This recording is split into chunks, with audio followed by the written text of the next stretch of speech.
La entrevista de enfermería. Es una técnica fundamental para la enfermería, no solo para obtener los datos subjetivos de la salud de nuestro paciente, sino como medio para establecer una relación mutua de confianza. En ella se mezcla el aspecto interpersonal y el aspecto técnico, al crearse una relación de ayuda entre la enfermera y el paciente. Hay dos tipos de entrevistas. La entrevista formal. En este caso, la comunicación tiene un propósito específico, que no es otro que el de completar la historia clínica del paciente. Y la entrevista informal, que es la conversación que se produce durante la ejecución de las intervenciones de enfermería y que permite crear el vínculo de confianza mutuo. La entrevista está compuesta por las fases de inicio, cuerpo y cierre. En la fase de inicio, la entrevista comienza con una fase de acercamiento o aproximación que se dirige hacia la creación de un ambiente favorable de comunicación, comenzándose a crear una relación interpersonal. En el cuerpo, el objetivo central es obtener los datos necesarios para la historia clínica. El paciente expone su motivo de consulta, mientras que la enfermera intenta ampliar esta información siguiendo un patrón estructural de valoración, como es el caso de los 11 patrones funcionales de Marjorie Gordon o el modelo de las 14 necesidades básicas de Virginia Henderson. Y el cierre, que es la última fase de la entrevista, sirve para que el paciente ratifique con la ayuda de la enfermera los datos más importantes. Esta etapa da pie a la planificación de los resultados e intervenciones de enfermería. Los principales tipos de entrevistas según su estructura son la entrevista estructurada y dirigida, en la que la enfermera sigue un guión previamente elaborado sin dar opción al paciente de explicarse libremente, la entrevista semiestructurada o semidirigida, que en este caso la enfermera sigue un guión pero en determinadas preguntas deja hablar libremente al paciente, y la entrevista no estructurada o libre, en la que el paciente puede hablar con total libertad.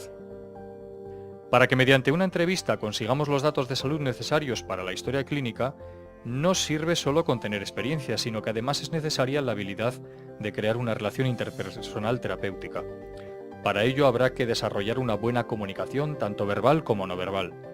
Habitualmente se tiende a dar más importancia a la parte verbal de la comunicación, pero hay que tener en cuenta que la mayor parte de la información que se conserva se adquiere de forma visual.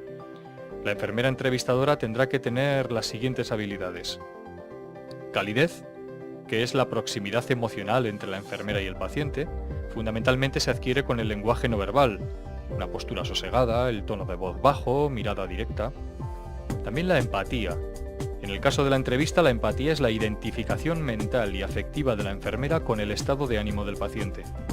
No solo basta con ponerte en el lugar del paciente, sino que además es necesario transmitir al paciente esta cercanía emocional. Respeto. La enfermera debe transmitir al paciente que su problema de salud le preocupa y que siempre se tendrá en cuenta su opinión, a la hora de elegir los resultados que se puedan conseguir, así como también con las intervenciones o cuidados de enfermería a realizar.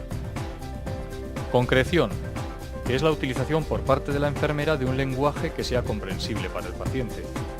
Asertividad, entendida como la capacidad de la enfermera de expresar con claridad y libertad su punto de vista sobre un problema de salud del paciente dentro de los límites y contexto apropiado.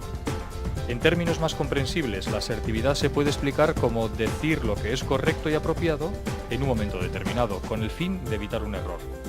La enfermera tiene que aprender técnicas de asertividad, ya que si transmite poca convicción al paciente puede disminuir la capacidad de ayuda. Las siguientes reglas pueden ser de utilidad para realizar una entrevista clínica. Evitar preguntas demasiado generales. No plantear preguntas sobre temas poco comprensibles para el paciente. Utilizar preguntas abiertas en temas demasiado personales. Valorar la utilidad de realizar preguntas control. Las preguntas serán claras y adaptadas al nivel cultural del paciente. Las preguntas nunca pondrán al paciente a la defensiva. El orden de las preguntas debe ser natural, es decir, el propio cariz de la entrevista irá sugiriendo el orden de la siguiente cuestión. La observación. Desde que el paciente entra por la puerta de la consulta de enfermería o desde el momento en que la enfermera entra por la puerta de una habitación de un paciente, la enfermera comienza a recoger datos provenientes de la observación. Estos datos provendrán de los sentidos, del entorno, así como de la interacción de ambos. Lógicamente, estos datos tendrán que ser confirmados o descartados a posteriori. La exploración física. Es el conjunto de procedimientos que realiza la enfermera tras realizar la entrevista clínica, con el fin de recoger una serie de datos objetivos o signos que corroboren o desmientan los datos subjetivos o síntomas que refiere el paciente. Las principales técnicas que realiza la enfermera en la exploración física son, por un lado, la inspección. Es el examen visual y global del paciente, que tiene como objetivo valorar la respuesta del paciente ante su estado de salud, discriminando las respuestas anormales en relación con las normales. En ocasiones, para realizar este examen visual es necesario contar con instrumental especializado. Esta técnica sirve para valorar el color, tamaño, forma del cuerpo, aspecto, movimiento, simetría e incluso las estructuras corporales, como por ejemplo una otoscopia. La palpación consiste en el examen corporal mediante la utilización del sentido del tacto, utilizando las terminaciones nerviosas de la yema de los dedos. Primero se realizará una palpación ligera para detectar la textura, forma, temperatura, vibraciones y humedad de la piel, así como la movilidad de las distintas partes del cuerpo, y posteriormente, con una o dos manos, se realizará una palpación profunda. La enfermera extenderá la mano que guíe la exploración y colocará los dedos de la mano no dominante sobre la superficie dorsal de las uniones interfalángicas distales de los 3 dedos medios de la mano dominante. La palpación profunda servirá para determinar la posición, tamaño, distensión y movilidad de órganos abdominales. También será útil para detectar la presencia de pulsos periféricos y determinar la presencia o ausencia de dolor. La percusión es un método de exploración mediante el cual se golpea la superficie corporal con la intención de provocar sonidos audibles o vibraciones perceptibles. La percusión se podrá realizar directamente con los dedos sobre la piel o indirectamente golpeando un objeto que se encuentra en contacto con la piel. Los tipos de sonidos que se pueden apreciar son mate o sordo, aparecen los tejidos muy densos como el músculo o el hueso. Submate es un sonido sordo producido por los tejidos densos como el corazón, hígado o bazo. Claro o resonante, que aparece cuando percutimos sobre el pulmón normal lleno de aire. En pulmones enfisematosos se puede producir lo que se denomina una hiperresonancia.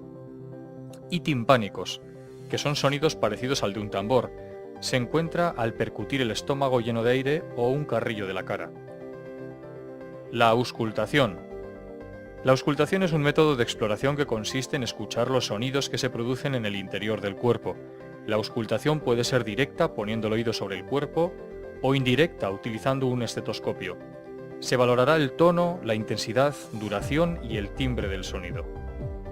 Además de todas estas técnicas, se suele realizar un examen general que incluye la determinación del aspecto del paciente y su estado mental, la medición de los principales signos vitales y la determinación del peso y talla. Validación de los datos. La validación consiste en confirmar que los datos que se han obtenido son verdaderos. Esta validación se realiza de manera sencilla con los datos objetivos, ya que simplemente con la repetición de la medición tendremos el dato validado. En el caso de los datos subjetivos es necesario comprobar la veracidad de los datos preguntando a familiares o amigos, o mediante la reformulación de las preguntas más relevantes, evitando así interpretaciones erróneas de la información. Organización de los datos. En esta fase la información recogida será agrupada de tal manera que se facilite y oriente la etapa de diagnosis. Igual que en la recogida de datos existen diferentes maneras de organizar la información. Los sistemas más habituales para organizar la información y que serán explicados en el siguiente apartado son los patrones funcionales de Marjorie Gordon o las necesidades básicas de Virginia Henderson. La organización de los datos nos ayudará a ver qué datos son verdaderamente relevantes y cuáles no. Registro de la valoración. Los objetivos de un registro correcto de la valoración son: el registro es necesario, en primer lugar, como sistema de comunicación entre el personal sanitario. Al comparar la valoración inicial con los resultados obtenidos, se puede determinar la efectividad de los cuidados aplicados. Este hecho facilita la labor investigadora de las enfermeras, así como la correcta formación continua y universitaria. En caso de necesidad, el registro de la valoración y de todo el PAE servirá como testimonio legal.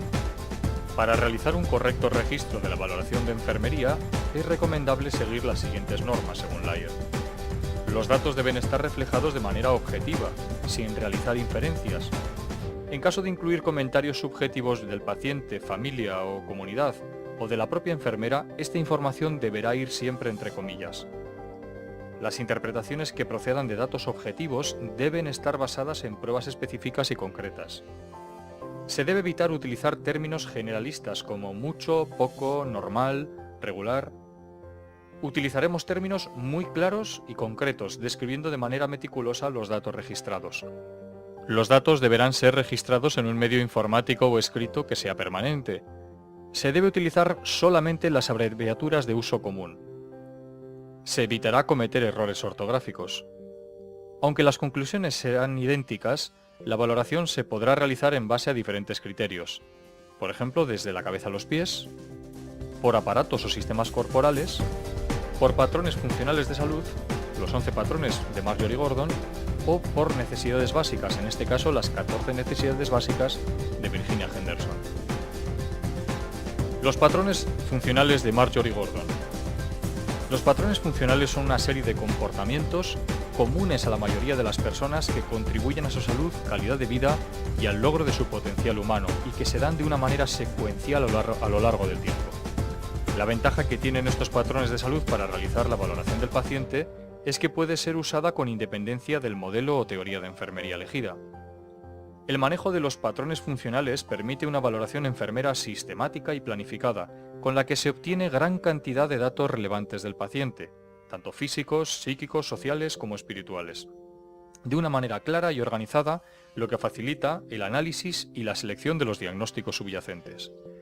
La valoración entendida por Marjorie Gordon se centra en 11 patrones independientes, pero interrelacionados. Los 11 patrones funcionales se denominan de la siguiente manera. Patrón 1. Percepción y manejo de la salud. Percepción por el propio individuo de la salud y el bienestar, así como el manejo de todo lo relacionado con su salud respecto a su mantenimiento o recuperación. Patrón 2. Nutricional y metabólico. Es la determinación de las costumbres de consumo de alimentos y líquidos en relación con las necesidades metabólicas del individuo y las posibilidades de disponibilidad de estos. Patrón 3. Eliminación. Descripción de la función excretora, tanto intestinal como urinaria y cutánea.